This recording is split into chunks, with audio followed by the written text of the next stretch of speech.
So please describe to me what the aesthetic look is exactly. More like this guy here. Yeah. So we'll go ahead and bring Oh wow, you really have to come in here? like this guy. Is this No, is this really happening? He met the other guy behind you, bro. Like I don't know what you're talking about.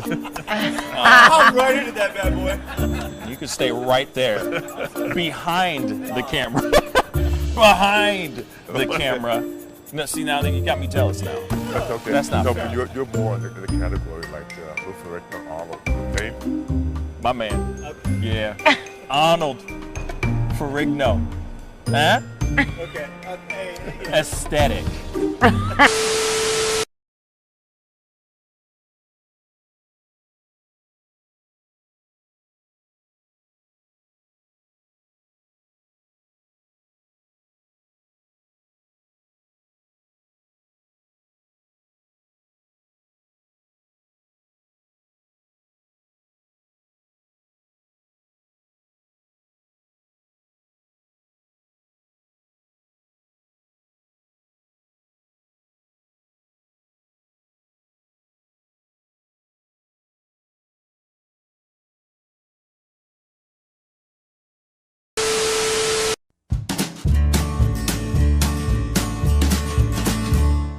That's great, partner.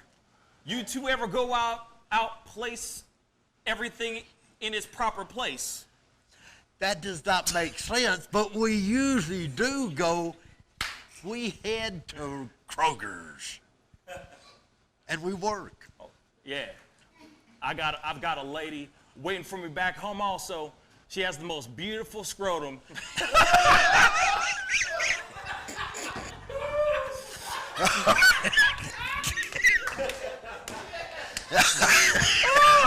Oh, God. And when she sings, she sounds just like a puppy dog.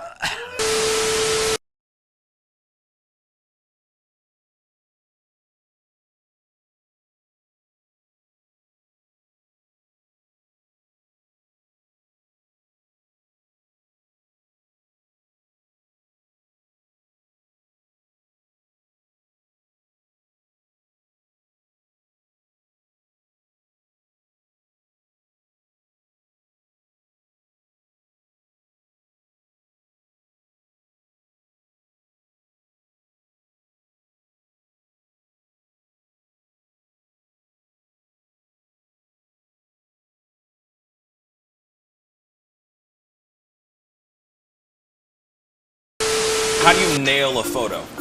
Just gotta get in the mode. You gotta talk with your eyes. Talk with your eyes. Talk with your eyes. You Okay, gotta so have the eyes can first. you show me a little bit of something, like to this camera? I would love to know how to do this. I just want to know. Well, how I do you do it? mean, Teach the me smile, something. You can get the sexy eyes. Then you know you gotta get the smile. Smile going on some shoes, but you know.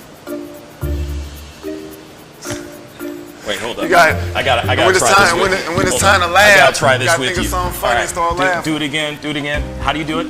Teach me. Sexy eyes. The sexy eye. This is sexy eyes right here. Smizing? Smile. So you're smizing. Smizing. Okay. And then you gotta get the. No, I look like I need to take a poop or something.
Wish words were like little toy guns. No sting, no hurt, no one, just a bang, bang.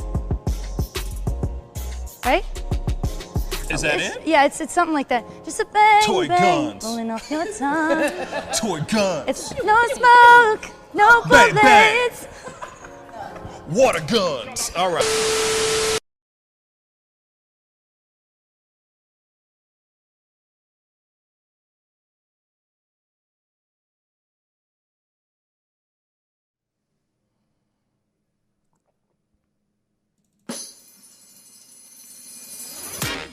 Pascal.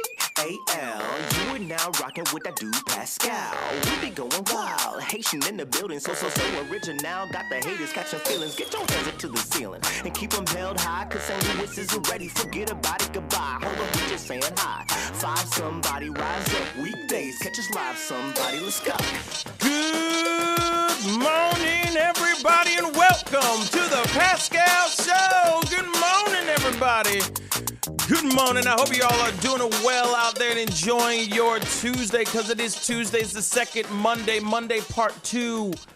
Some of my friends would say Monday part 2. I hope you guys are all having a wonderful one and enjoying your Tuesday, okay? Make it a wonderful one. Make it a positive one. Make it dope as hell today. You know what I'm saying? Anyway, hopefully you guys got a chance to get some coffee in you. You know what I mean? If you haven't done that yet, you know, raise your mugs to the sky and take a little drink, take a little sip with me of this this beautiful nectar from the gods that keeps us awake, everybody.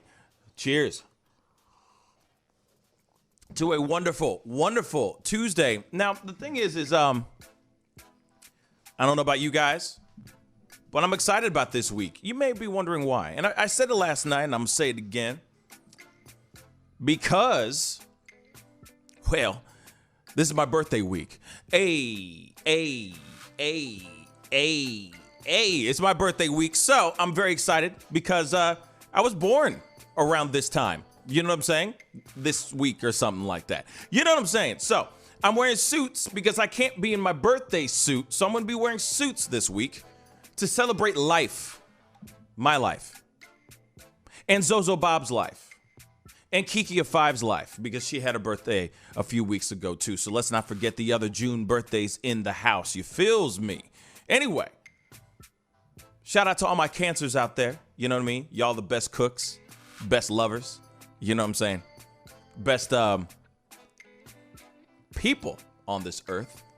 I'm a little biased because I'm a Cancer. So, but I hope you guys are all enjoying yourself. To all you Cancers out there, happy birthdays to all the Cancers, because we just marched into Cancer season, okay? Like I said, we are here to give you guys what you need. You feel me? We're here to be the listening ear, the shoulder to cry on, that comfort food that you eat. It's usually cooked by a Cancer. I'm just saying that out loud. I know that's really bold for me to say.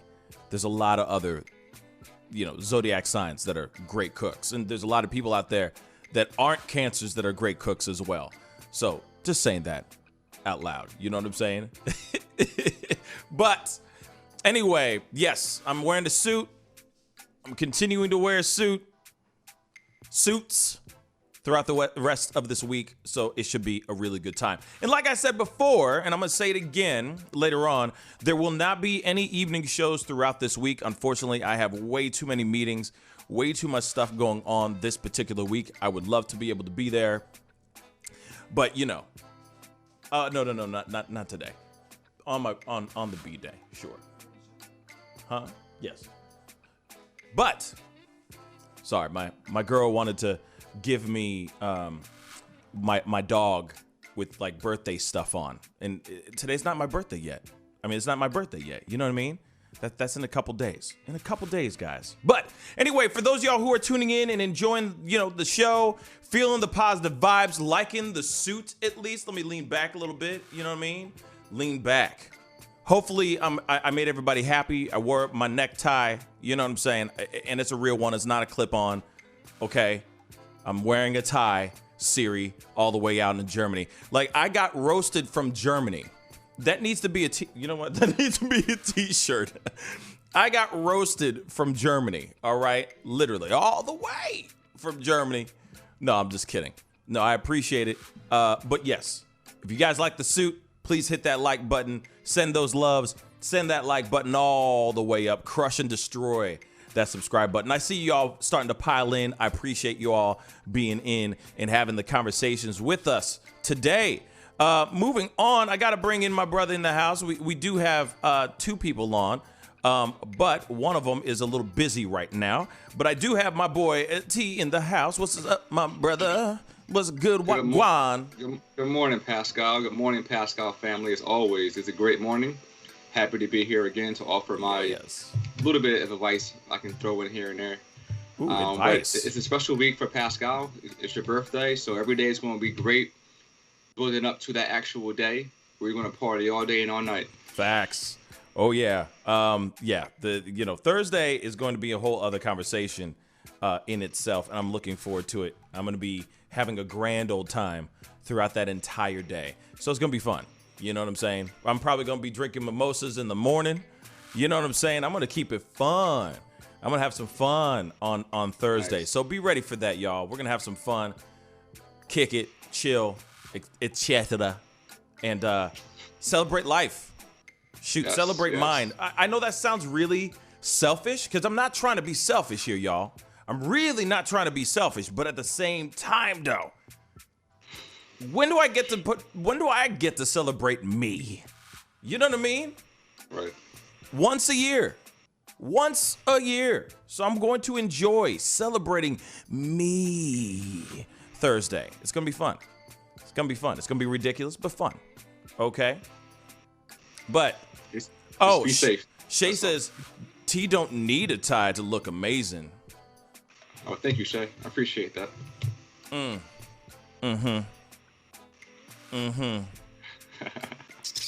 Okay. All right, back to Pascal. I want Pascal getting back to me. No, I'm just playing. I'm just playing. Back to me. No, I'm just kidding.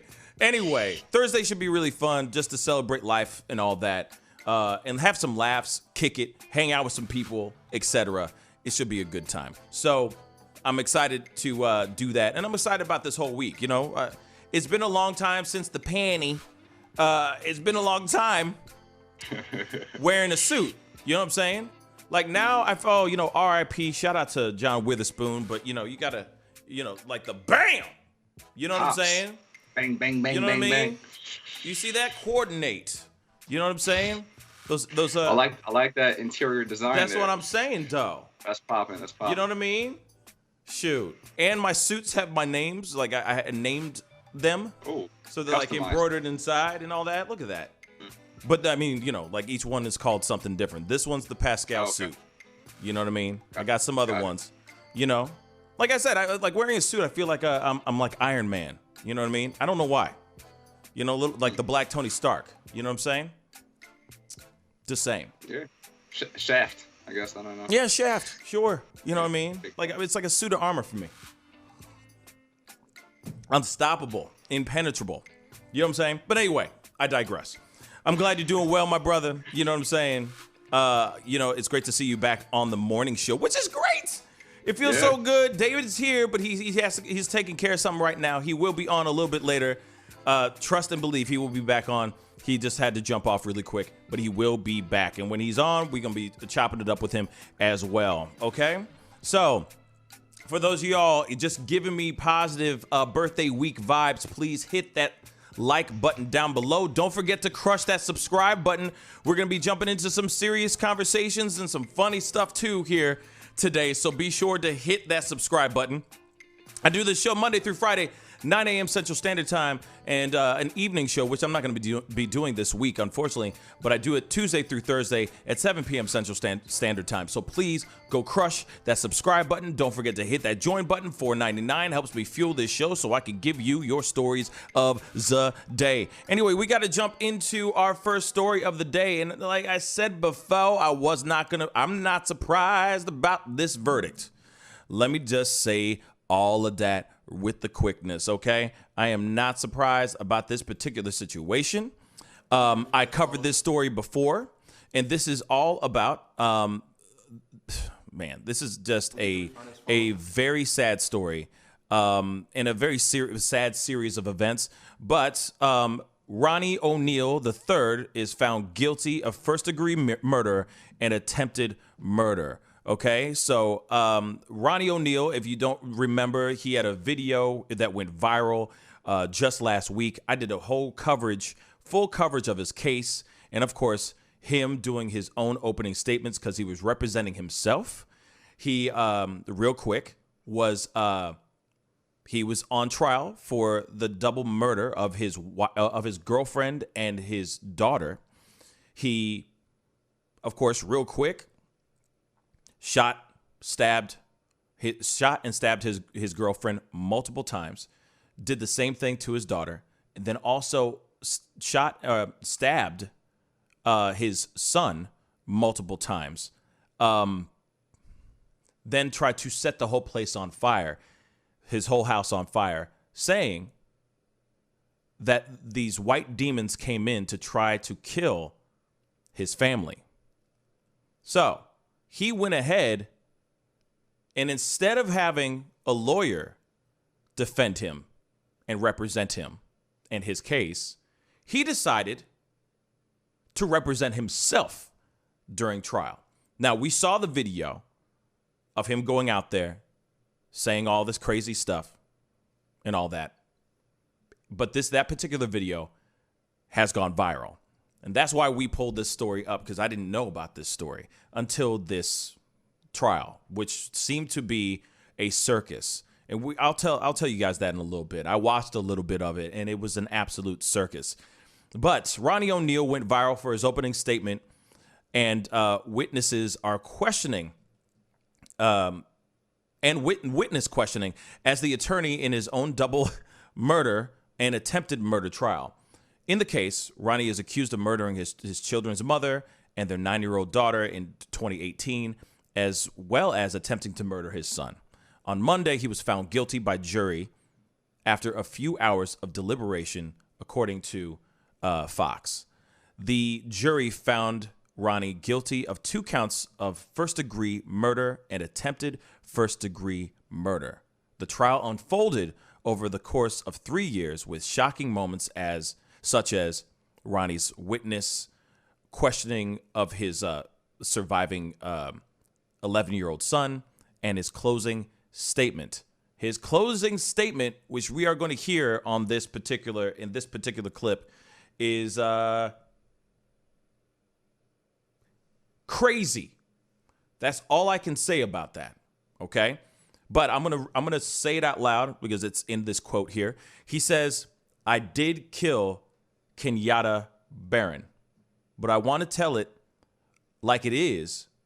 But I want you to tell it like it is if you're going to tell it," Ronnie said during his closing statement in an attempt to convince jurors that police tampered with the evidence and coached his son's testimony. Crazy. He was also found guilty on 2 counts of of arson, 2 counts of aggravated child abuse, and resisting an officer with violence. So he was also found on all those counts as well. So there's the Shade Room cut together a few clips of him actually receiving the verdict and just showing how he conducted himself during this trial. Especially, you got to listen to his closing statements where he does actually say that he killed his girlfriend. Let's take a look at this really quick. This is, like I said, just absolutely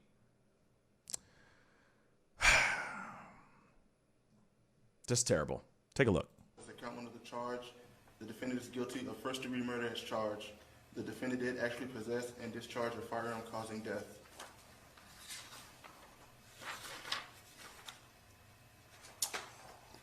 We, the jury, find as follows. As a count 2 of the charge, the defendant is guilty of first-degree murder, premeditated murder, and felony murder.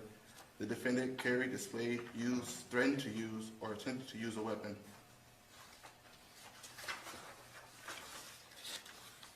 We, the jury, find as follows. The count 3 of the charge, the defendant is guilty of attempted first-degree murder as charged. We, the jury, find as they committed criminal acts against me with the 911 calls and that fraudulent video that they just showed y'all. I ain't running from nothing. I want you to know the actual facts.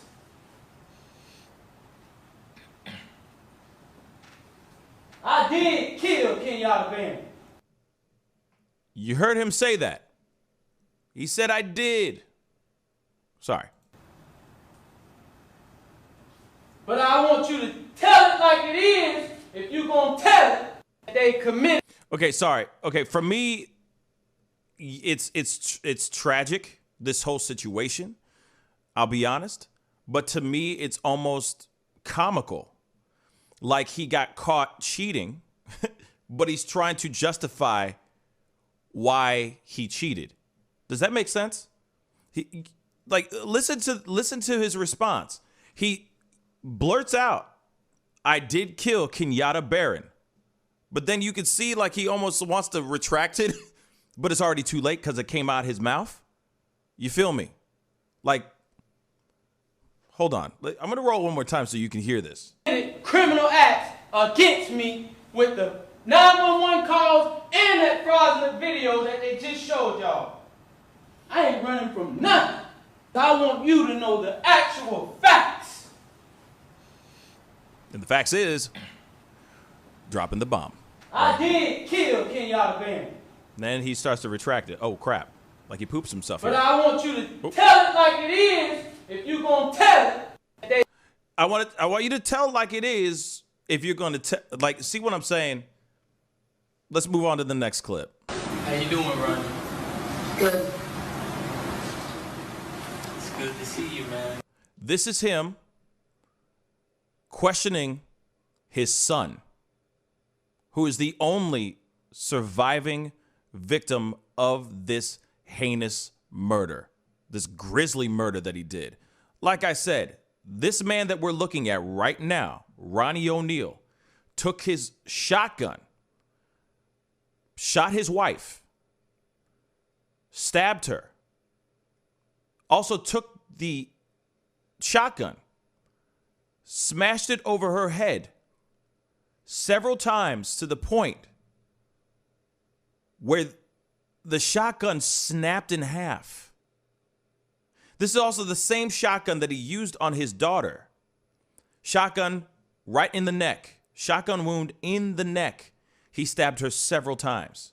He went into his son's room, did the same thing. He stabbed him, etc., sliced his gut open, threw arson or threw gasoline accelerant onto his son and his daughter and his wife or his girlfriend, and lit that entire place on fire. His son is the only remaining victim,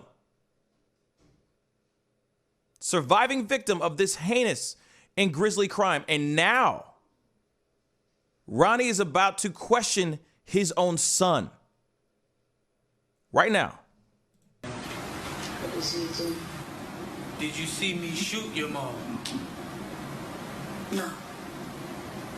Did I hurt you that night of this incident? Yes. I did. And how did I hurt you? You stabbed me. From his own kid's mouth. You stabbed me. He even said, I did hurt you. I did shoot you.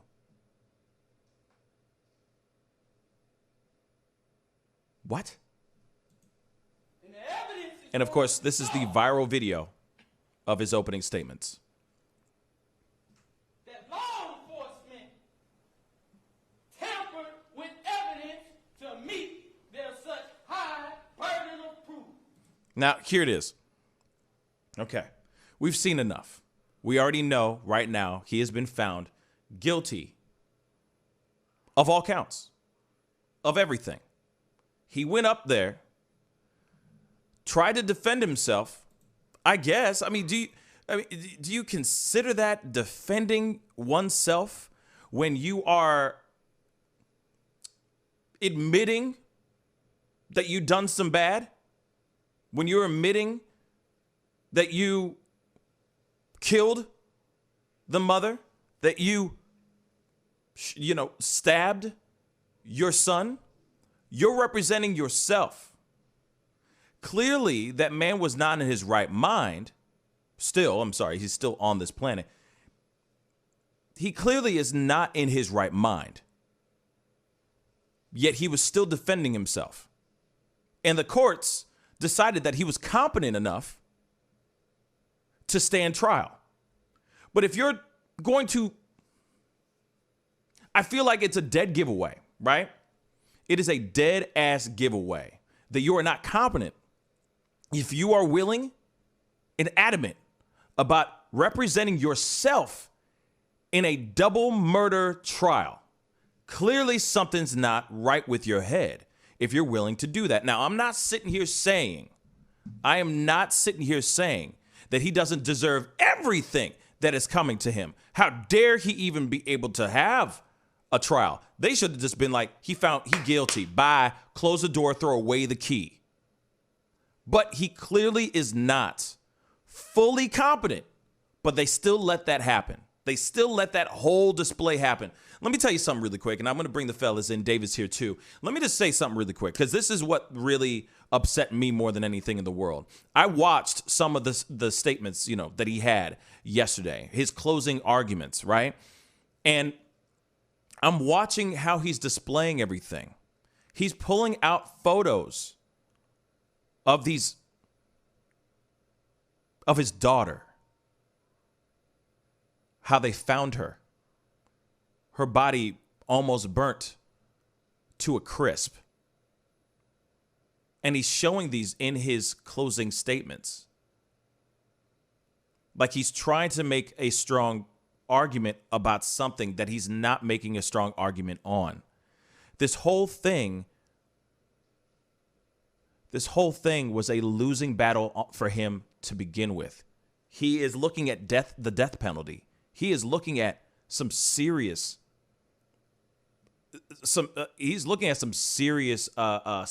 time as well, obviously.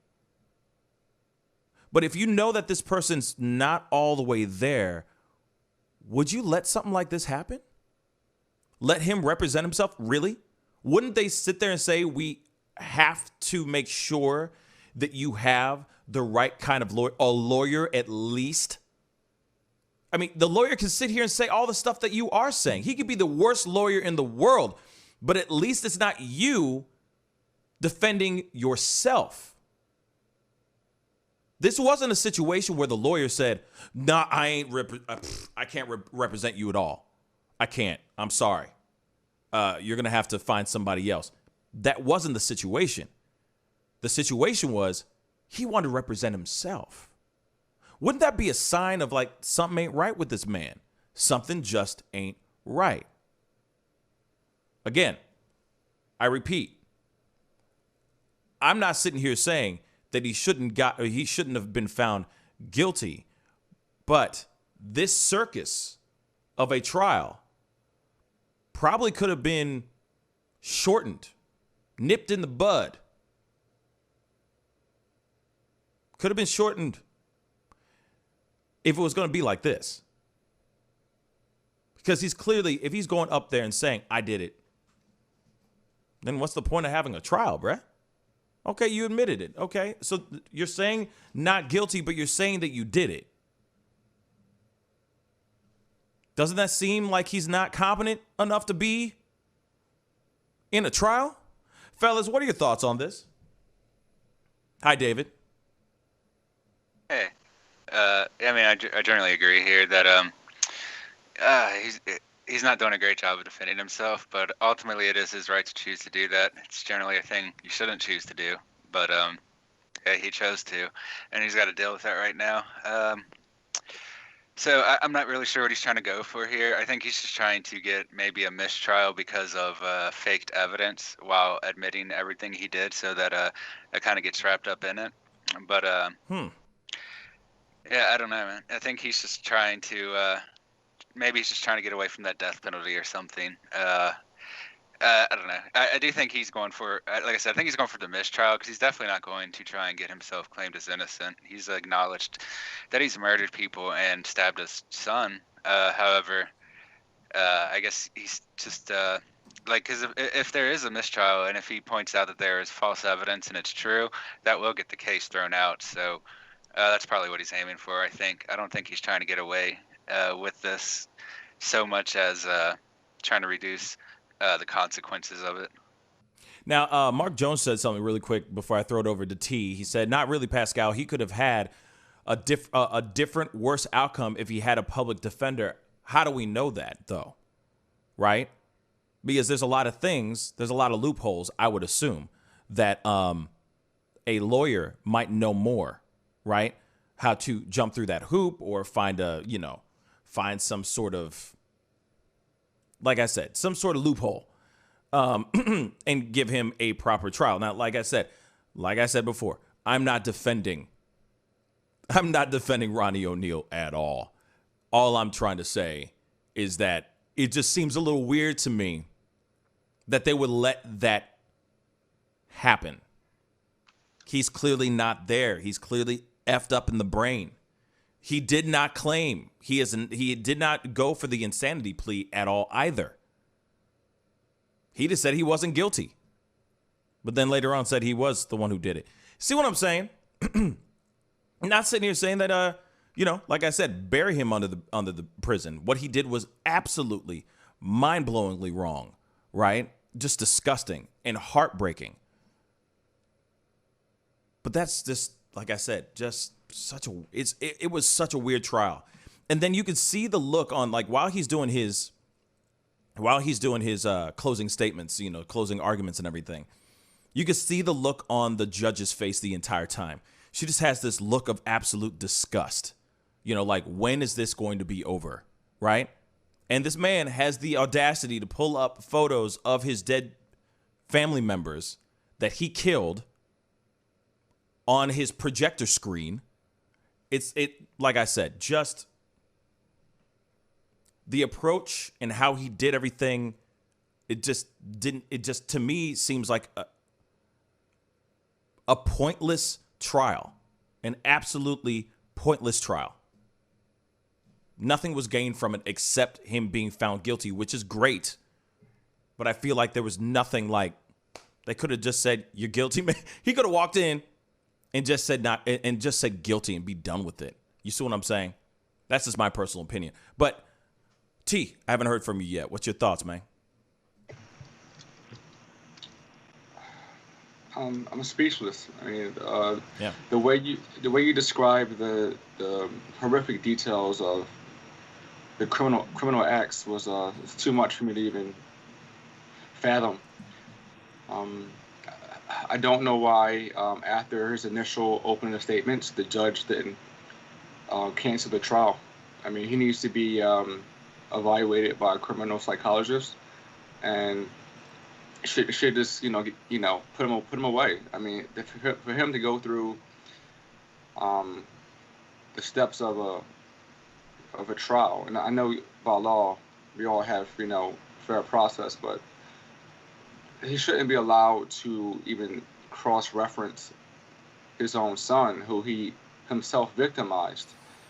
That added more trauma and more harm, psychologically and emotionally, to that young man. I don't know why they allowed this to keep going. It's definitely a misjustice. I don't have words. I really don't understand. This man, this human, or I wasn't gonna say that. This psycho shouldn't have any right to defend himself in this manner with this much power. It seems like he really took a stance to thinking he was a lawyer and that he has some kind of power and some kind of sway, and he took advantage of his own son again after the fact. So this guy is scum on earth. Yeah,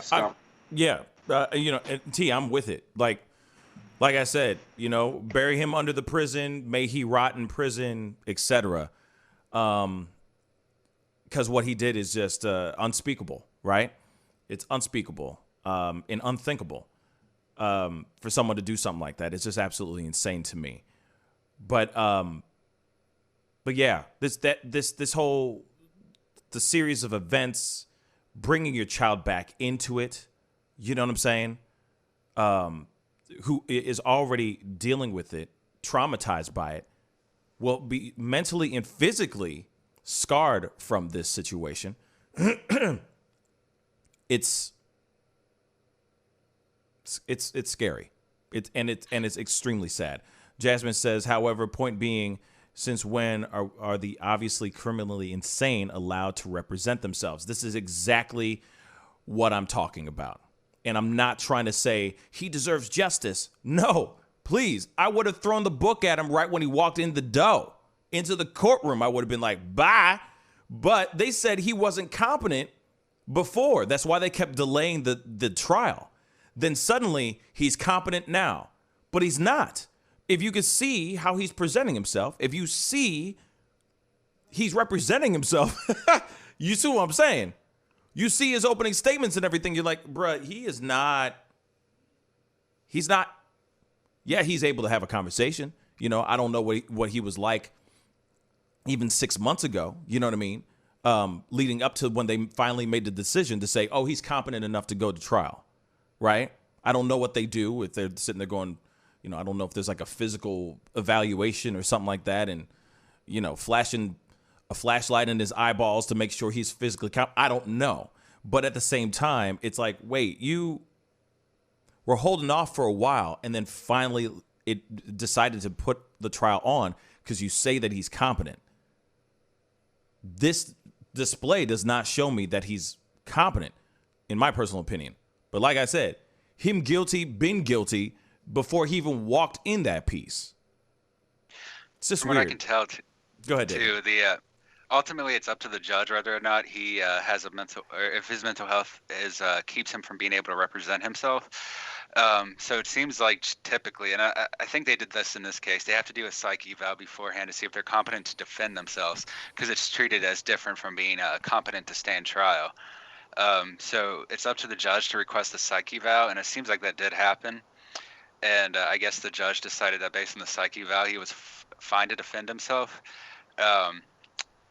Because really the only person that could step in at that point after the psych eval is the judge. So since the psych eval, they haven't released it, but I'm presuming it said he was able to competently defend himself. Then after that, it's ultimately up to the judge whether or not he was allowed. And he is allowed to have a counsel assistant, so like he could have a lawyer assisting him, just that the lawyer will not be allowed to take charge of anything at any point. It's always up to him. Mm-hmm.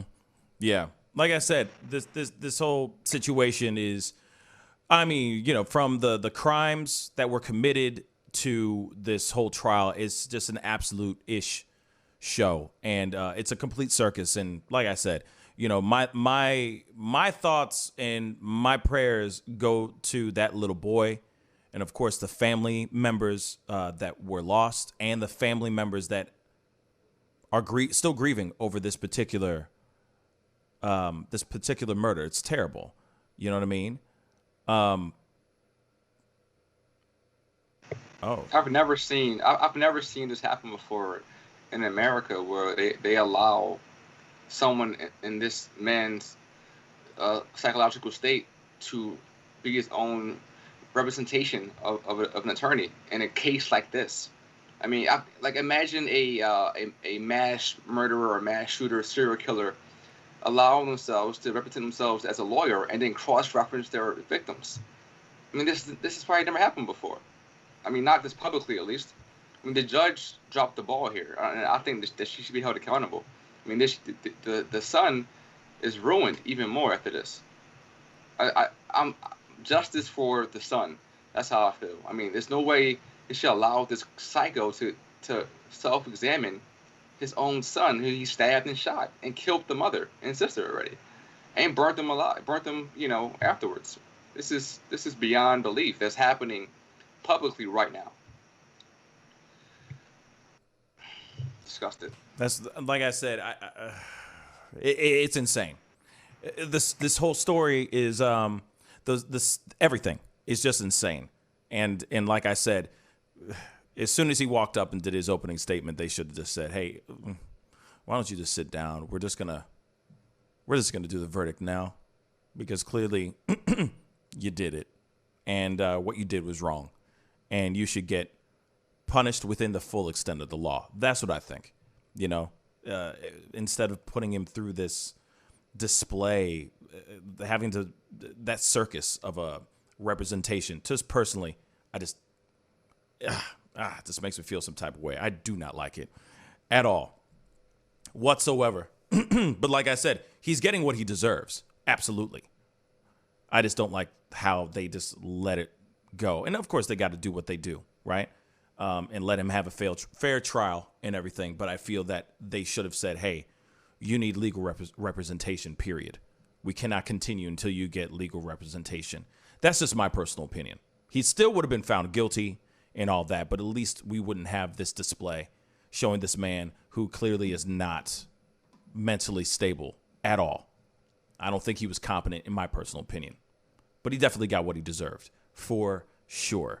Anyway, we got to jump into this next story. This next story. This makes me want to smile. It makes me smile. You want to know why, y'all? Because this has to do with Steven Crowder and Ethan Klein. Now, here it is, because I know a lot of people are tuning in and they're going, hey, have y'all talked about the Ethan Klein, Steven Crowder debate yet? No, I have not. We're about to walk into it right now, okay? Now, for those of y'all who don't know who Steven Crowder is, Steven Crowder is he says he's a comedian. He's also a commentator, political commentator. He has a show called Louder with Crowder.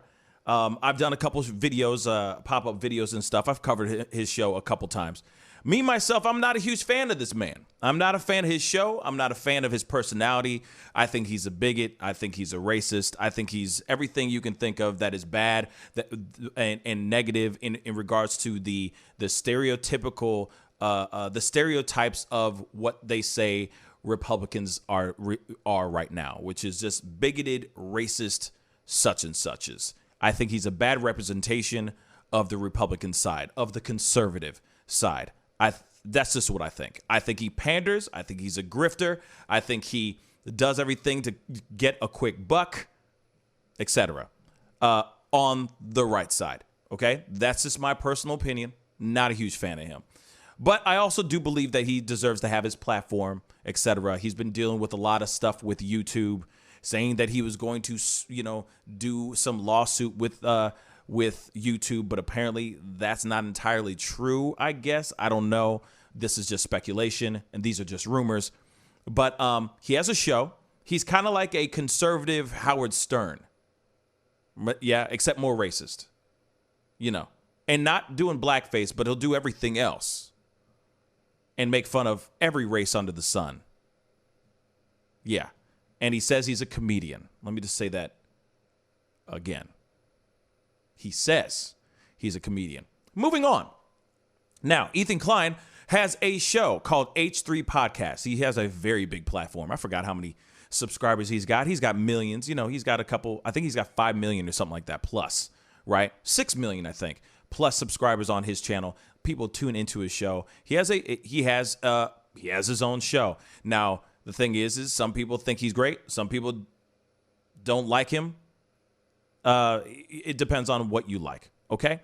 But he has his own show as well on this platform, and it's fairly popular. Now, Ethan Klein and Steven Crowder lately, over the past few weeks, they've been butting heads randomly, okay?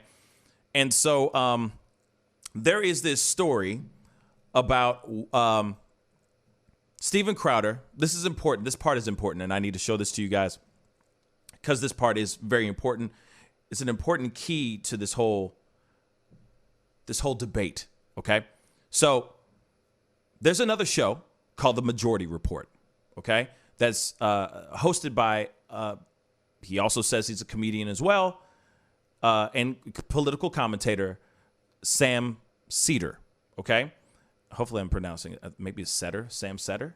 Seder, whichever way. Pardon if I messed it up.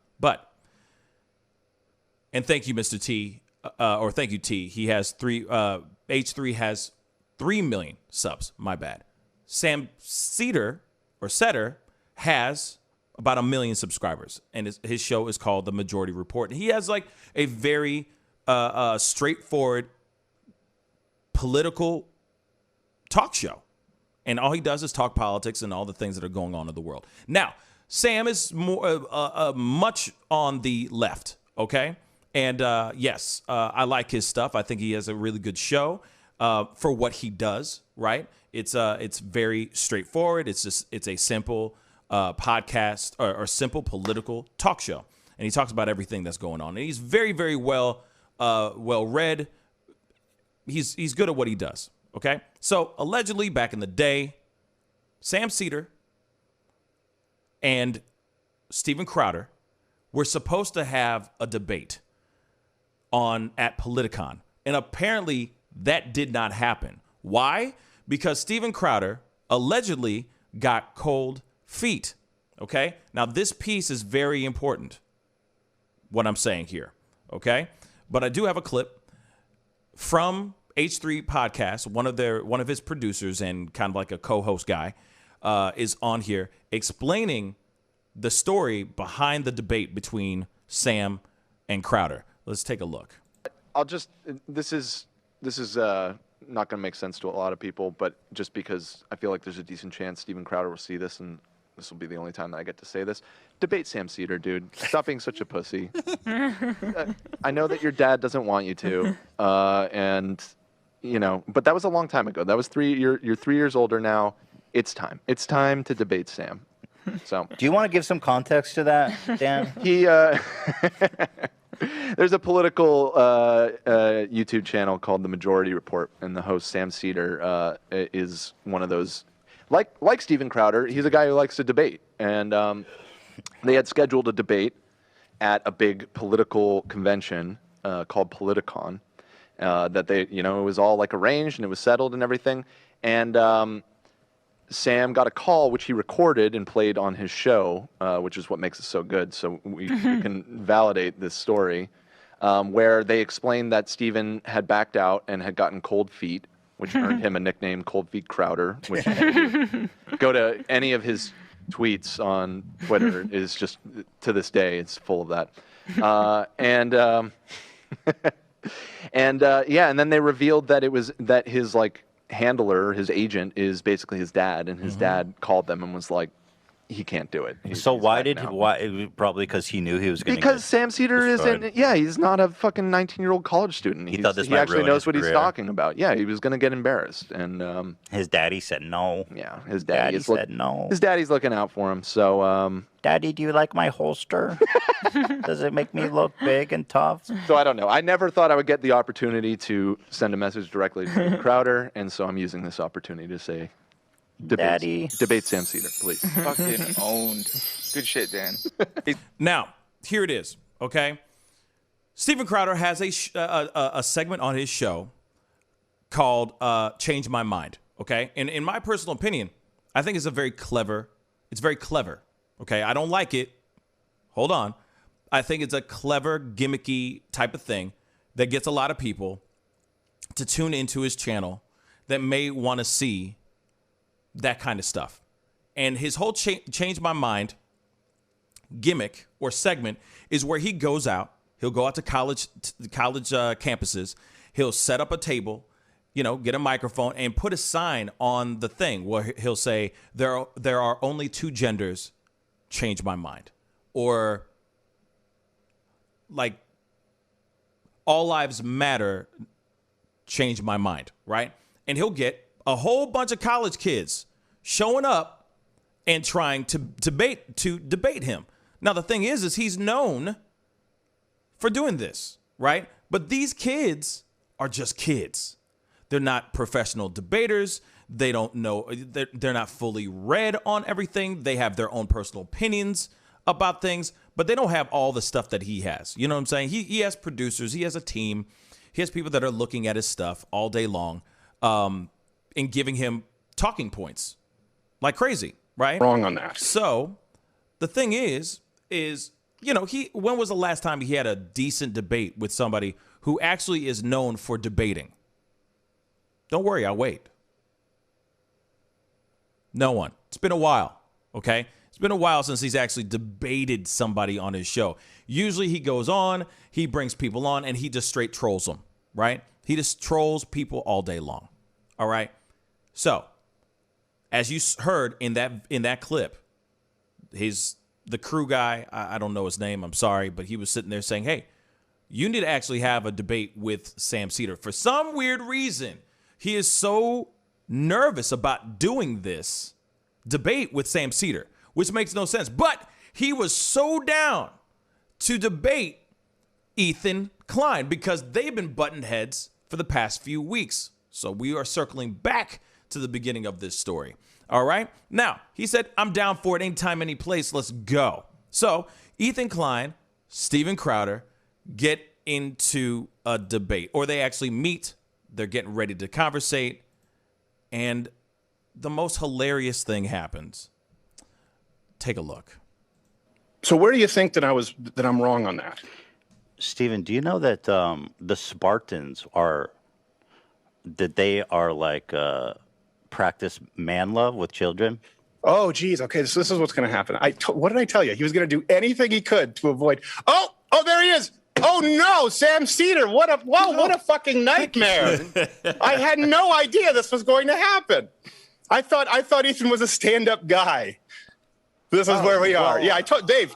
Remember I told you? I said this is. I guarantee you, he's going to do anything he can to avoid the debate. Well, I just think he believes that he should debate you. No, he doesn't. He just takes advantage of women with mental health issues. Ethan Klein doesn't stand up and do his own fighting. I gotta say, it's just hilarious. Let's bring on FM. You would do anything to avoid talking to me. I think the point that you made at the beginning of this Rogan. Yeah, Joe Rogan and Dave Rubin and Jordan Peterson and Noam Chomsky and Sam Harris. Everyone's been avoiding. And not just attempting to get your audience by jumping in. Well, I debated with Charlie Kirk. Steven, I mean, it's about issues. Let's talk about those issues. That's what you're doing here. Valid points. You're so clever. I had no idea that you were taking your show off early last time, coming in today with your pig pen peanuts on. I wish You take those off with a velveteen buttons? We must have been very worried about this, Steven. I don't know why. No one's worried about it. Sam didn't want to do it. Let's have a debate. Come on. I'll tell you what. I have a general This is a rule. great opportunity. I don't start a debate based with people on a lie. And how about you get sabotaging? How about you get Steven, show yourself, you coward. Steven, show yourself. Don't show your co-host. Ethan, you should show yourself. Ethan, how can you respect yourself as a man, brother? I don't think I've ever heard so many grown-ass white men lose their minds at the same damn time. I think this is hilarious. I'm sorry. This is everything. So when I saw this last night, I lost my ish because I thought this was hilarious. This was brilliant work by Ethan Klein and his team. I'm telling you, this was brilliant. Notice how he's not even on the screen anymore. Crowder isn't even on the screen anymore. He jumped off the screen and put the camera or put the angle on his co-host, for crying out loud. He doesn't even want to be in the same shot as Sam Seder. What the hell? What's going on here? You know what I'm saying? This dude weak, but these guys are all bickering and you know what I'm saying? It's all intelligible because they're all talking on top of each other. This is ridiculous. Steven, you are such a coward. Stop showing your little leprechaun co-host who comes out dressed like your sidekick. Come on, Ethan, why do you have to bring on Show Steven. A 30th of the viewership? That's the saddest thing I've ever heard. So you have a guy with less viewers to come on to debate him because you can't? Well, obviously, if I'm a layup and not a debater. Well, look, you're the one who called. You're the one who got Steven's the one that got angry about it. Show Steven. Okay, I'm sorry. This is okay. That's enough. You see what just happened, okay? But to me, that is absolutely hilarious. So you got the whole story for the most part of what's going on. All right, dude said, "Hey, you could debate me. We can meet up anytime. Let's go." Right? Then it actually happens. But instead, he brings in Sam Cedar to contribute into the debate. It's brilliant. Okay, if I were Ethan Klein and I was not some debater, and I'm not known for being like that being my strong points. I'm known just being a personality and that's it. Like, Ethan Klein. What would you do? I would do exactly what he did. I'm sorry. It's brilliant. David, thoughts? I pretty much agree with you. What you were saying a little bit earlier, that with his that one segment he does where it's like the debate me segment or whatever, or convince me, whatever. Change my mind. Yeah, change my mind. Like you said, he always goes for pretty much. He always goes to colleges, and he's always usually trying to converse with like undergraduates who haven't even finished studying what they're there for yet, let alone like all the other things that they're talking about. And so, really, from what we see with Crowder, most of his debates are not really that intensive debates. And we also see, like, when he is having a debate, say, online, and it's somebody else that comes out with information he's not ready for, he kind of does, like, I guess he's like the right version of Vouch, where he just kind of either throws out non sequiturs to get people confused about what they're talking about, or throws out a whole bunch of info that's not necessarily related. And this is kind of what Crowder's kind of doing. He's not throwing out the info, but he's not throwing out useful info, but he's just immediately taken away from the interview by talking about all the other crap that doesn't even have anything to do with the interview. Oh, yeah. I mean, you can see the moment his face pops up on there, he's laughing, but he's like a nervous or fearful laugh because he doesn't want to converse with this guy. And the fact he said it was like dirty of Ethan, I guess, but I mean that's what Crowder does. So it doesn't strike me as like tricking him into having a debate with somebody. Ultimately, though, I think he was just trying to redirect his fear and say that Ethan was screwing with him. When in reality, he just doesn't have the equipment to debate somebody that has a bunch of information and has a strong understanding of what he's actually talking about. And like you said, Ethan is not a debater. He's mostly a personality. He's not like a super logical person or anything. He's about he's there for his personality. He's not the kind of person that you would have a serious debate with on issues like this. So, yeah, I pretty much see that Crowder is just trying to get away from facing somebody that is able to use more information than he can and who isn't easily overwhelmed by him yelling or just throwing out a bunch of other crap that's not necessarily related to the discussion. Absolutely. I mean, he obviously does not even want to, he doesn't want to debate any person that has any strong points or is good with debating or has the intellect, that surpasses his. You know what I'm saying? That's why he'll go to college campuses and school these kids, because these kids aren't well read or up to date on those certain things. A lot of times he's hoping to just annihilate them or troll them through his ways. You know what I mean? Through his debating tactics. You see what I'm saying? I was just about to put the words, took the words right out of my mouth. He has bullying tactics that he uses, and he'll sit there and he'll bully and bully and bully, with his, his voice and how he does it and all that. He'll just do that the entire time. And the thing is one thing that keeps him strong, or what keeps him, let's just say, resilient in a way, is that he has his stance. He has his hardcore followers out there that love everything that he does and that support everything because they feel like he could do no wrong. So he could sit there all day long. Even I'm sure on his show today, I'm sure he's going to be talking about this whole situation and saying that, he annihilated that. Like he just killed that. I killed that ish. And then he'll ride on the fact that, hey, I didn't know that Sam Cedar was going to even be in the room. That was unfair. That was uncouth. That is not proper debating. Yes, I agree to a certain extent. Yes, I understand that Ethan Klein and you were supposed to go toe-to-toe in a full-on debate, but at the same time, that's not what he does. He's not a debater. He may talk about political views every once in a while, but he talks about YouTube drama. He talks about things that are, you know what I mean? He does more pop culture type of stuff. He doesn't do political. So, of course. And you know he's also a troll too. So what do you think he's going to do? He's going to troll you. He's going to give you a taste of your own damn medicine. And that's exactly what the hell he did.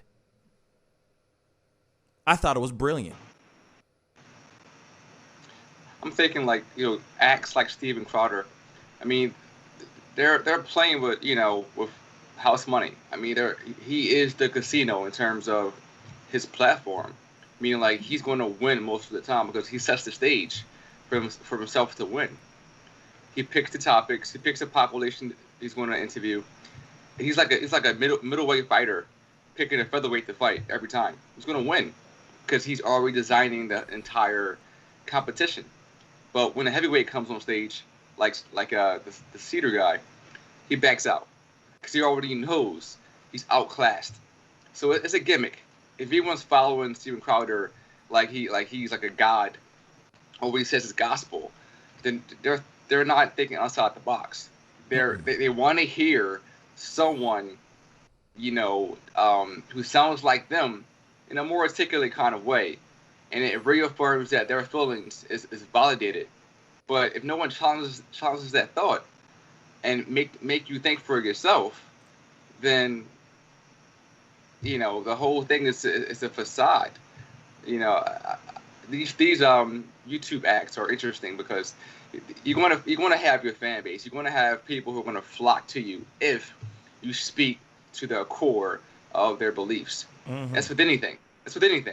So if you have a basketball, YouTuber who loves basketball, and basketball is everything, and he's going to get a fan base just from basketball. That's just what it is. So Crowder has found his lane comfortably within his show, and it's making him, of course, popular. It's making him money. Yeah. But again, if you're not being challenged, like in a diverse manner, and you're not going outside of your comfort zone to debate, then his whole philosophy can't grow or be challenged. No. So it's BS. Yeah, it's absolutely BS, and that's exactly what you said, T. Exactly. How could you become a better debater, right? If you're not being challenged by other people that might be a little bit better than you, or maybe you don't know if they're better than you. You haven't even gotten a chance to just step up and actually go toe to toe with that person. Exercise that muscle a little bit more rather than just punching down at people that aren't debaters. You see, that's why he was so adamant and so quick to jump on to do a debate with Ethan Klein. He even said it's going to be a layup. Why? Because he knows for a fact that this guy has no skills in that game at all, right? So if you're going to play a game that you've never played before, wouldn't you want to bring some backup just in case, especially if that person's known for being a troll? This man is a troll. He had a full-on, I'm going to say this real quick and throw some knowledge on y'all. He had a full-on stream where he reenacted the George Floyd death trying to prove that no one could die from that position, the knee on the neck and everything. Like this man is, he has done, I did a whole pop-up video about how he talks about, I'm going to put it, plant some Hennessy, make a Hennessy tree. Like all this stuff, multitudes of things where he has parodied Asian culture, like basically doing yellowface and all that stuff. He has done some crazy, crazy stuff. This man is a full-on troll. So you got a taste of your own medicine in a way. And the funny thing is he didn't even stick around. He ran off. He changed the camera angle to his co-host.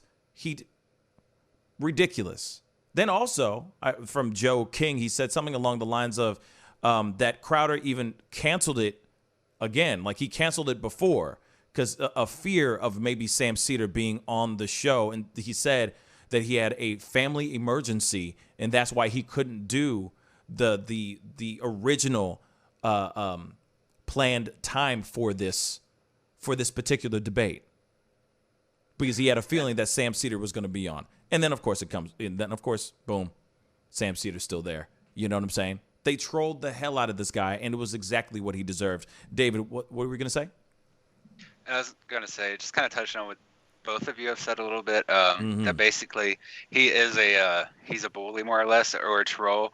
And so basically, just to touch on that, that is his debate style. His debate style isn't to come necessarily with more information than the other individual. It's usually to bully them or to troll them with non sequiturs until they get confused and lost in the conversation. Yep. That's how he usually wins these conversations. He doesn't win by countering with info.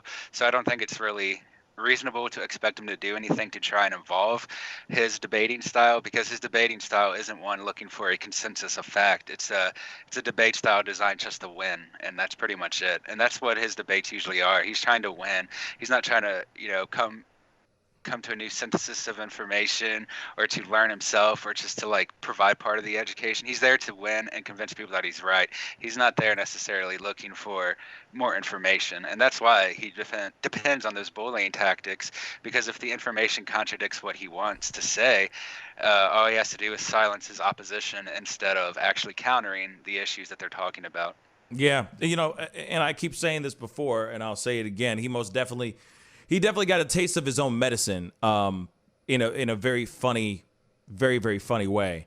And he could have easily just sat there and said, okay, man, let's go. He could have easily said that. All right, fine. Funny, ha, you got me. That's funny. Ha, ha, ha. Okay, now, you got something? You want to debate on something? Let's go. You know what I mean? Fine, let's do it.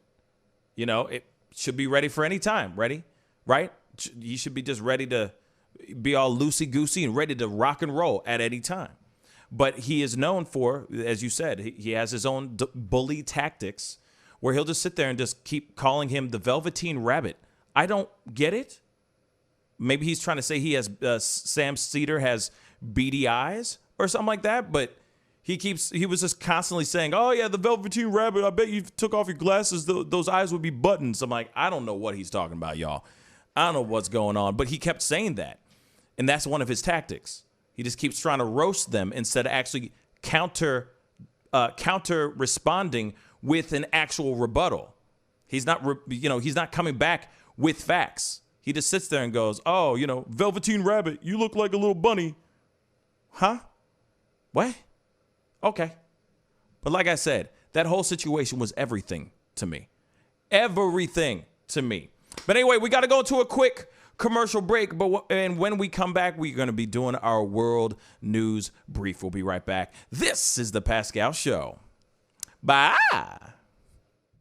Homeowners and property managers, if you're looking for effective and humane ways to remove wild animals and deal with the damage that they have caused, we have good news for you. Introducing Wildlife Command Center, a professional nuisance wildlife management company specializing in providing animal removal for residential, industrial, and commercial clients. We are the only wildlife company that checks 70 different areas on a structure to determine the answers to the following questions. Exactly which animal are we dealing with? How is the animal getting inside the home? What kind of damage is the animal doing to the structure?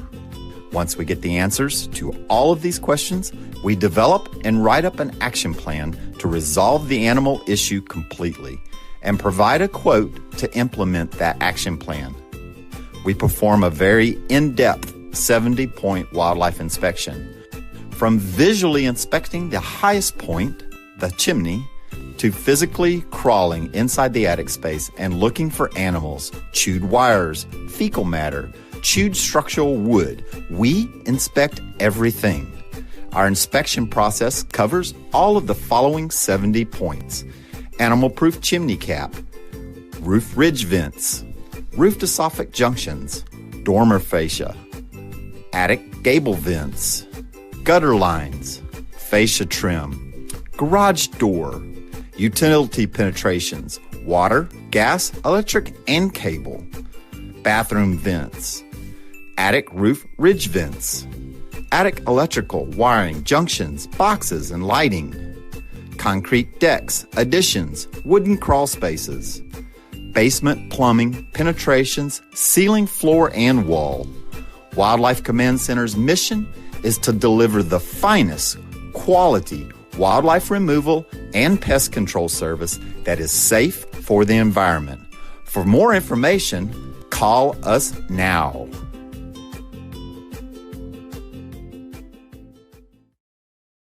Hey, welcome back, guys. Thank you guys so much for sticking around and being a part of the conversation. If this is your first time checking out this show, please go hit that subscribe button. I do this show Monday through Friday at 9 a.m. Central Standard Time, and I do a Tuesday through Thursday show at 7 p.m. Central Standard Time. So please go crush that subscribe button. That would be really appreciated. Hit that like button down below, all right? And, of course, please hit that join button. I do. It's $4.99 a month.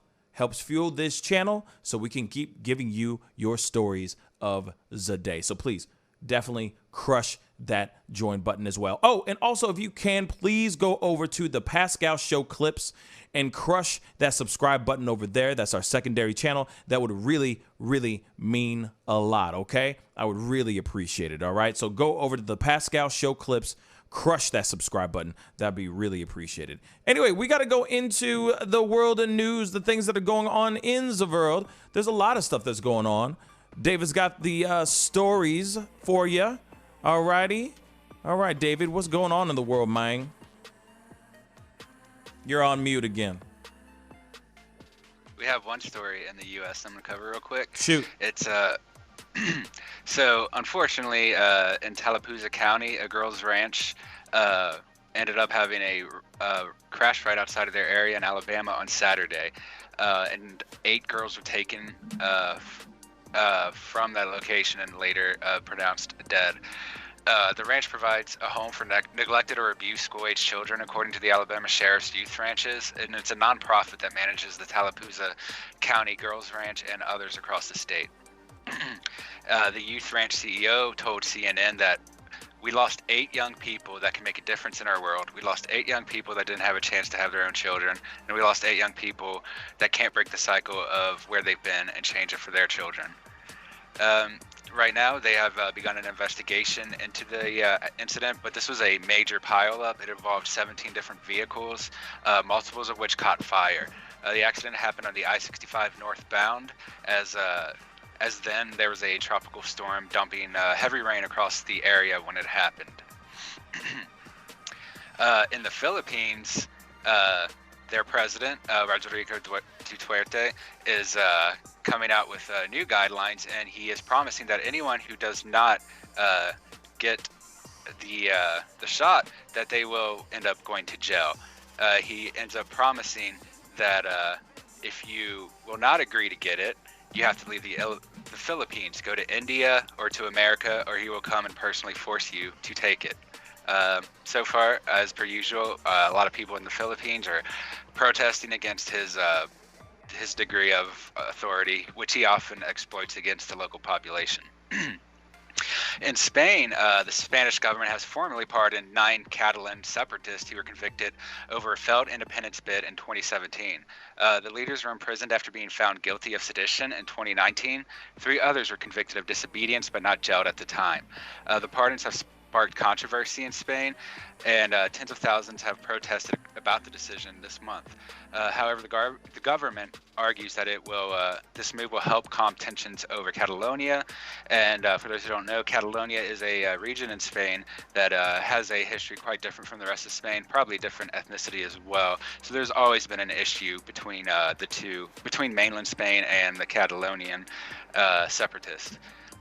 The semi-autonomous region's drive for independence almost 4 years ago plunged Spain into its biggest political crisis in 40 years. The Prime Minister Pedro Sanchez said that with this act, we want to open a new era of dialogue and reconciliation and end once and for all the division and confrontation. While the prisoner's release will take up to several days, as pardons must first be signed by the King of Spain and then published by the country's official gazette. The decision will not overturn the prisoner's ban on holding office, so they will not be able to take office again. And their release is also conditional on the fact that they do not commit any other crimes in the future. In Ethiopia, ballots are still being counted for the parliamentary elections, which have been delayed. This is the first major electoral test for the new Prime Minister Abiy Ahmed. Africa's second most populous country went to the polls on Monday, but an opposition boycott, a month-long war in the northern region of Tigray, and ethnic violence elsewhere, and logistical challenges have overshadowed the vote in some regions. The vote was seen as a crucial test for the prime minister, whose rise to power in 2018 initially seemed to signal a break with decades of authoritarian rule, but who has since waged war in the Tigray region and whose party has been accused of election abuses and of attacking civilians. In Russian President Vladimir Putin says that the 2014 popular uprising that saw former Ukrainian President Viktor Yanukovych forced from office was a result of a coup orchestrated by the United States and supported by Washington's European allies, as he appealed for greater cooperation on the continent.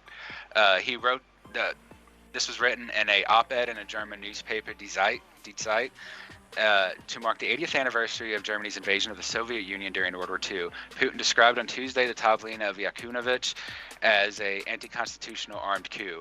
After his February 2014 exit, Russia annexed the Black Sea region of Crimea and gave its backing to separatist fighters as an armed conflict erupted in the Ukraine's east.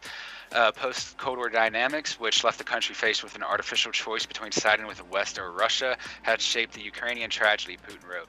Why did the United States organize a coup, and why did the countries of Europe weakly support it, provoking a split in Ukraine itself and the withdrawal of Crimea, he says.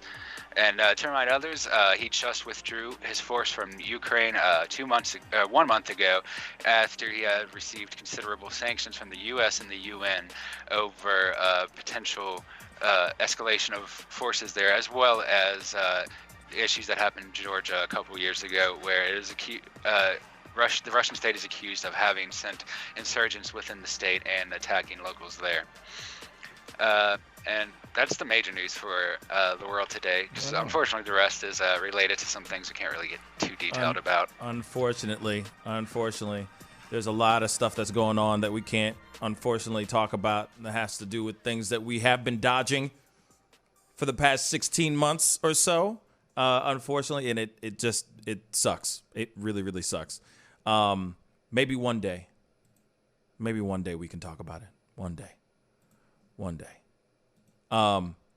But thank you, David, for that briefing, letting us know what's going on in the world. I do appreciate it. Thank you so much. Pleasure. Yeah, no problem. But moving on, I wanted to pull up a few things real quick before the show, before we wrap it up, B. You know what I'm saying? Before we wrap it up. Hold on one second. I'm just trying to pull this stuff up.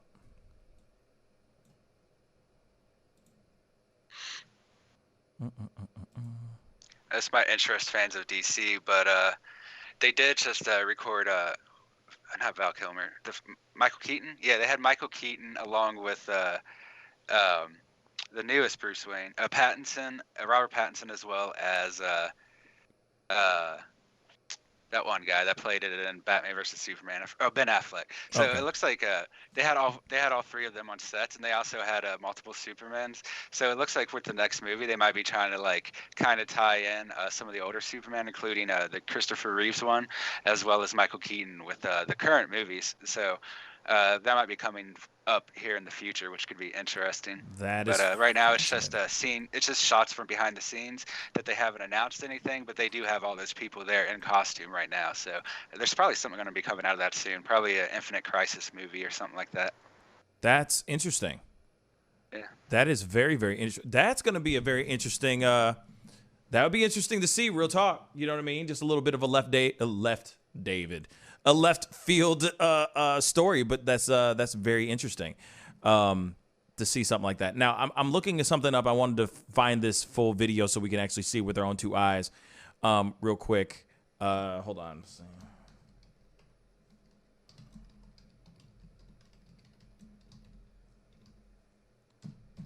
There we go. Now, there is something that's been going on that happened a few days ago. I'm going to read this Instagram post because to me, this is kind of mind-blowing that this is even a true story, or that this even actually happened in real life. So we got to look at this, okay? So San Diego, a high school basketball team in San Diego is accused of racism after throwing tortillas at the losing team. Yeah.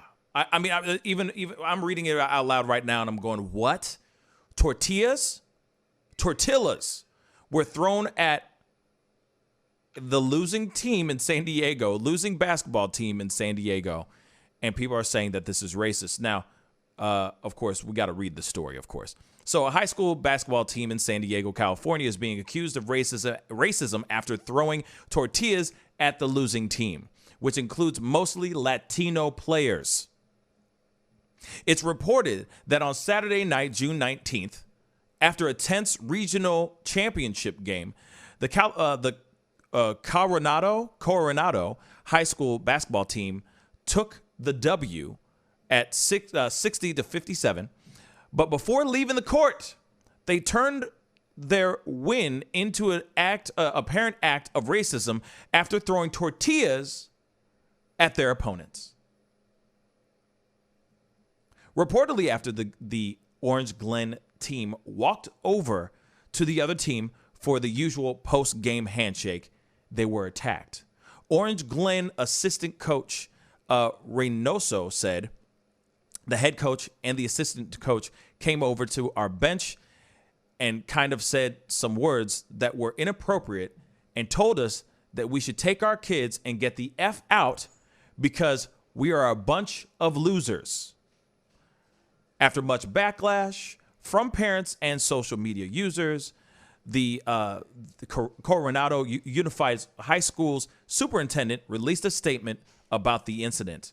Swift action will be taken to address all those involved, and they will be held accountable. It is our hope to create opportunities to dialogue with the Orange Glen County in an attempt to repair. They also stated the CIF, the championship organization, I guess, prohibits discrimination or any acts that are disrespectful or demeaning toward a member school, student athlete, or school community. Upon receipt and review of the incident reports from both schools, the CIF will determine the appropriate next steps. Now, we got a news clip that we got to take a look. I think this is absolutely, I mean, in my personal opinion, this is just mind-blowing that this was even accepted. Like that this was a full-on decided thing. That the team decided to get together, bring out bags of tortillas, and start throwing these things at the kids as they're walking out. As they're walking out of the gym. We got to take a look at this. This is just unfreaking believable, y'all. Let's take a look at this. This is cell phone video that shows the moment tortillas are thrown at Orange Glen's basketball team. This happened right after Orange Glen lost to Coronado High School in the state championship Saturday night. ABC 10 News spoke to the head coach of Orange Glen's basketball team, Chris Featherly. He had this to say about what played out that night. It's hard enough losing a state championship. To me, it was just flat out a racist act. I mean, when we're at a school that's has a high population of Hispanic and Latinos, and you're taking bags of tortillas and you're throwing them in our direction. Chris says prior to this, there were words exchanged between the two head coaches that already had emotions running high. It wasn't about us losing or winning. It was just about what he said was completely tasteless and disrespectful. Coronado police posted this on their Facebook page, saying they are extremely disturbed by the behavior of some of those attending the basketball game, calling their actions unacceptable. Adding, officers were able to identify the adult male who brought the tortillas to the game. The Coronado Unified School District releasing this statement, extending a full and formal apology to the Orange Glen High School athletes, saying in part they fully condemn the racism, classism, and colorism which fueled the actions of the perpetrators, adding they have called for an emergency meeting where they will hear the results from the investigation and consider additional actions that may be taken. As for Chris, he says he'll leave that up to the school's administration. His main concern are his students. They're a great team. They're, a great group of kids.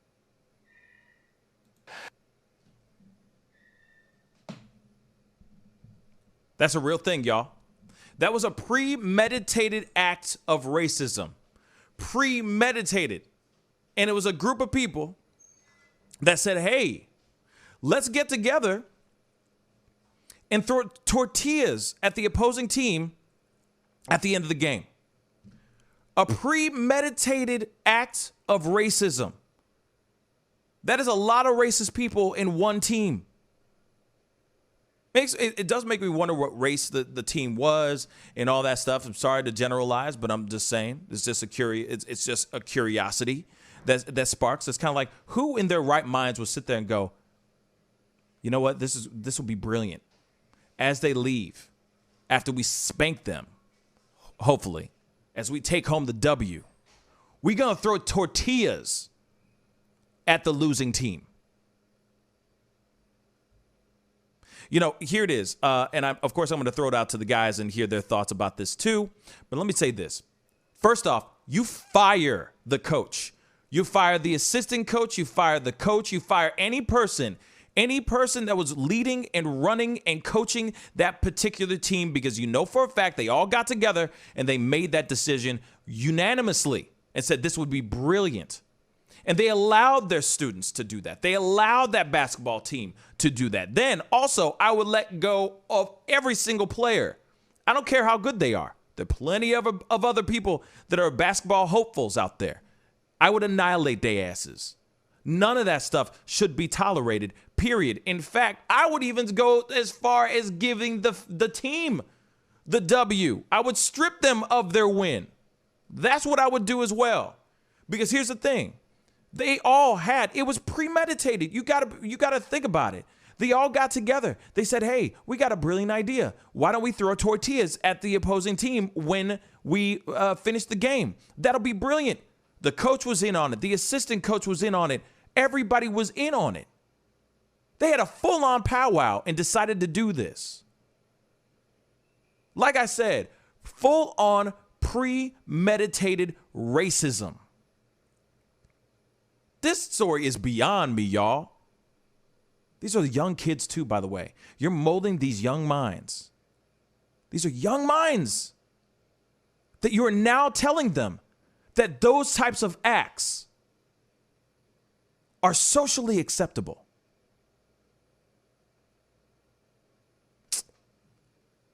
T, thoughts?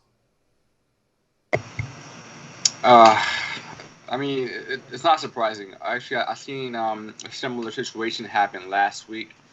The Young Turks had a video about a local high school game where some of the fans in the stands were making monkey signs and gestures at the two basketball players on the opposing team. So this case here is very similar with tacos being brought to the game. This is actually a level up because this seemed pre-planned. And it's always mind-boggling to me how a racist thinks, because if a racist is someone who doesn't like or they hate something or hates someone, why they spend so much time thinking of creative ways to make that group of people feel bad? So I mean, it's bewildering to me.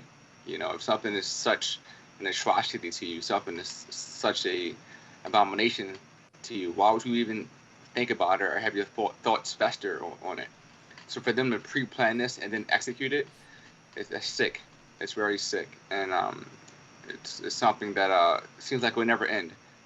These are still, I'm assuming, kids doing this, so that kind of hateful ideology was passed down to them in their childhood, and they're now acting it out in society. So it's very, very unfortunate, and I believe that that basketball team or basketball program should be shut down, and there should be some reparations. There should be some violations put in place and some consequences going forward. Yeah, I think you're saying they should be reprimanded. Reprimanded, yes. There you thank go. You. No, you're good, man. You said reparations. I'm like, oh, wait a second. Maybe not them.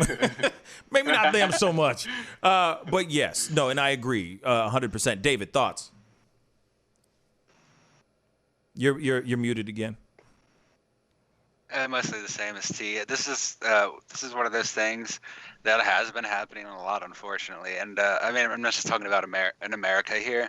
I mean, you see it with soccer and tennis games, especially of late, where they have been harassing black players, especially in Europe and places like that. And now we see it here. I mean, I don't think this is definitely not the first case of it here, but it's just another instance of that. And I agree that there need to be some sort of repercussions for this. Otherwise, it's just going to keep repeating. And I think maybe even that is why they felt empowered to do this, is because we do see these super large sports teams do these things on international TV, and no one really cares. You might get some bad articles about it. You might get some articles in America calling it bad, but for the most part, Europe will ignore those things. And so that does, I think, at least for some people, set in their mind that if other people do this, then it's normal. You can do this and treat people like this. But obviously, that's not the case. So, yeah, I mean, they do need to do something about it, obviously, because there needs to be something to discourage people from repeating this behavior, because people keep doing it and nothing happens. And I mean, we have no control over, sports in other countries and stuff, but we do have some control over what's going on in our own country, and especially in high school sports. These are the things that should be immediately dealt with. Like in a high school sport, there should be no way out of this for those people. They should just pretty much be in serious trouble. I mean, I'm not exactly sure how they should punish them, but there should be some sort of punishment for what they've done, obviously. Mm-hmm. And there should be acts to discourage people from doing it in the future. I think that's the only way to keep this from happening again. Yeah, and I'm with that 110%. I think that, that's what's so sad about it. If this is okay now, who says it wasn't okay back then? It just happens to be caught on video.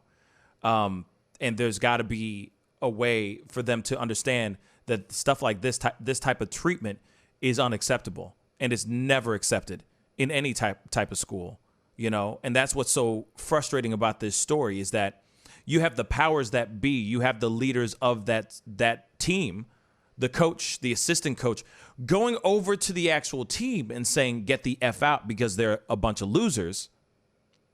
Allegedly, they're even saying that as well. So the energy goes all the way from the top. It trickles down, that kind of energy.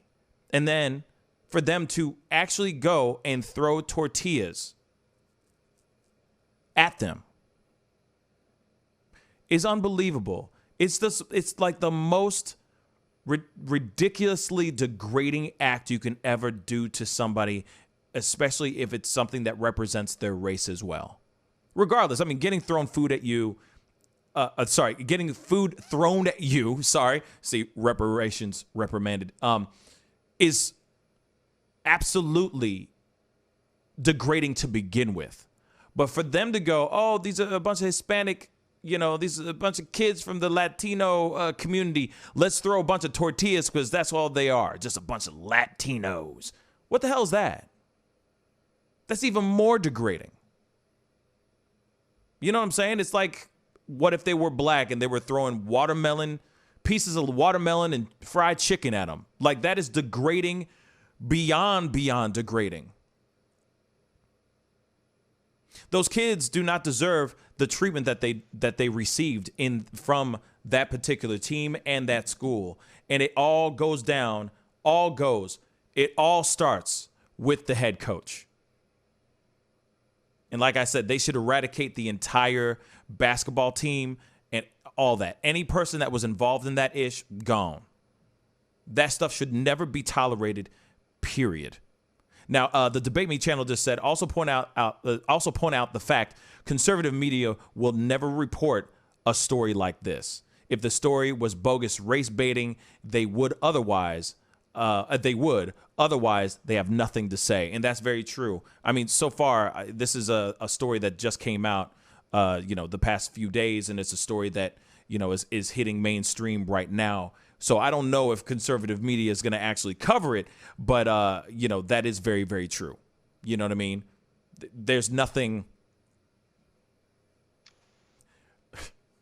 I'm surprised. I'll also say this too, because Kiki05 said something that's very true. She said, Pascal, that would result in fists to faces. I'm surprised that they didn't get into fisticuffs after. The teams just started throwing, I'm serious, just started throwing knuckles. Dead ass. I'd be putting the paws on them.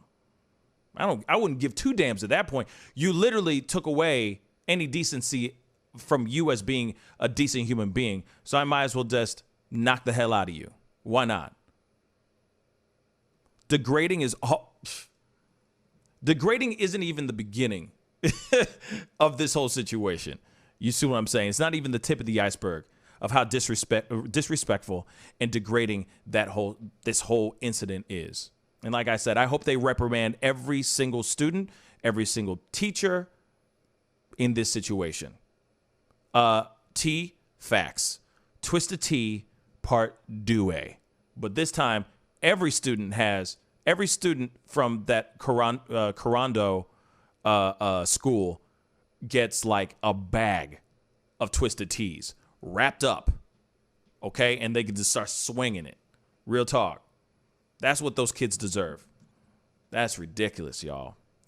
But anyway, that is the video. Or that is the video. That is the show. I want to say a big thank you to my fellas today. I really do appreciate you guys being on. Thank you, thank you, thank you. Yeah, it's a fun show today. Yeah, man. I'm glad you were able to get through the show today. You know what I'm saying? Like I said, he's been busy, so I'm glad he was able to sit through the show today and all that. T, thank you so much for being on, man. I thank you, man. Thank you as well. Enjoy your birthday week. Yeah, I mean, it's only just begun. You know what I'm saying? We only just begun, baby. So we're going to have some more fun yesterday. We're going to have some more fun tomorrow. We're going to be kicking it and having it, talking, chopping it up, etc. There's all these breaking stories and all this craziness that's going on throughout the world and the country. And of course, we're going to be talking about it right here on the show. And like I always say, big thank you to everybody who came on. Shout out to the mods for being out there holding it down. You know what I'm saying? Holding it down. You know what I mean? I really do appreciate you guys doing what you do. So please keep moderating the hell out of this show. I love all y'all. You guys are amazing. Don't forget to hit the like button down below. And if you haven't done it yet, crush that subscribe button. Okay? Subscribe. I really do appreciate it. Like I said, I do this show Monday through Friday at 9 a.m. Central Standard Time. So please crush that subscribe button. Hit that like button down below. And don't forget to hit the join button. You know what I'm saying? We work hard out here in these streets. Horde out here in these streets. So please go crush that subscribe button and and that join button as well. Go over to the Pascal Show Clips channel as well. Crush. Just be chopping it up on there. Just tippity tap. Just to tap it in. Tap in that subscribe button over there on the Pascal Show Clips. That would be greatly appreciated. Okay?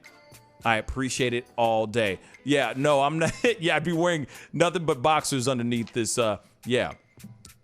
And get this. A little secret for you guys. I am naked under these clothes.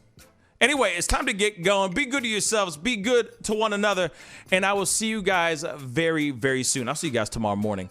I'm sure there's going to be a pop-up at some point today. So be on the lookout for that. And share this feed, all right? This is The Pascal Show. Bye.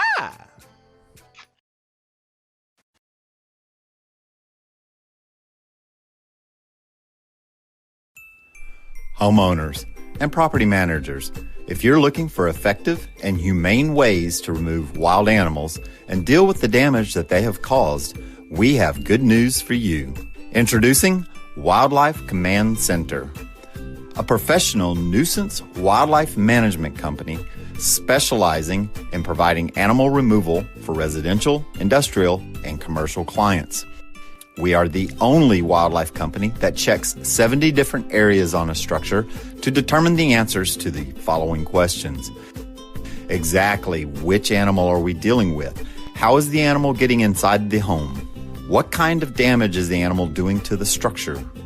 Once we get the answers to all of these questions, we develop and write up an action plan to resolve the animal issue completely and provide a quote to implement that action plan. We perform a very in-depth 70-point wildlife inspection. From visually inspecting the highest point, the chimney, to physically crawling inside the attic space and looking for animals, chewed wires, fecal matter, chewed structural wood. We inspect everything.